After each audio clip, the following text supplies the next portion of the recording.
la quête du voyage en bateau, c'est naturel pour des gens qui aiment se déplacer comme ça.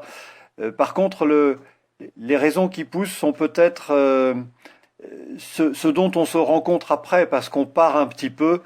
Et en ce qui me concerne, je suis pas parti forcément très loin, très longtemps, et j'ai continué de pousser parce que je réalisais une façon d'être qui me convenait, en me rendant compte qu'en restant chez soi, c'est toujours un petit peu fermé comme horizon, alors que partir, et notamment en voilier, c'est beaucoup plus se relativiser et se situer avec un horizon plus grand. Le début, c'est de se rendre compte que l'Europe, c'est pas le nombril du monde, alors que c'est au milieu de la carte. On ne fait partie que d'un des éléments d'une mosaïque, et ce nombril, là où on est, ben, il se déplace au fur et à mesure, et il se déplace lentement en voilier. Quand on va dans une île, c'est en bateau qu'on comprend ce qu'est une île.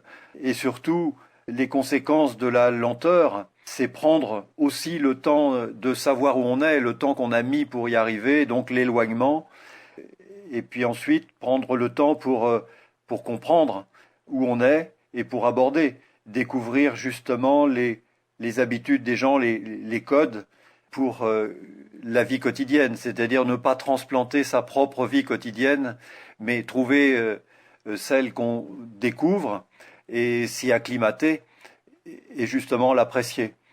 Donc, pour la question de départ, qu'est-ce qui pousse?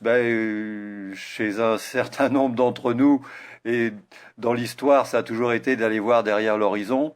Et là, c'est la même chose, mais simplement en ne déplaçant pas tous ses codes et ses propres opinions, mais en ouvrant les yeux et en faisant avec les habitudes des autres. C'est pour moi la caractéristique du voyage en voilier, c'est cette lenteur qui permet de tranquillement mieux comprendre.